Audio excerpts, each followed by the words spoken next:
Gözlerinin dokunduğu her mekan memleketim.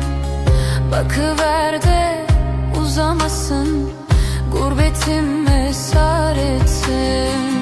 Ahmet Arif hasretinden prangalar eskitmiş.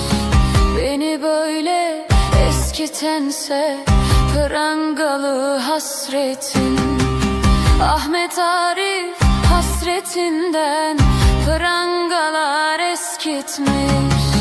Beni böyle eskitense vallahi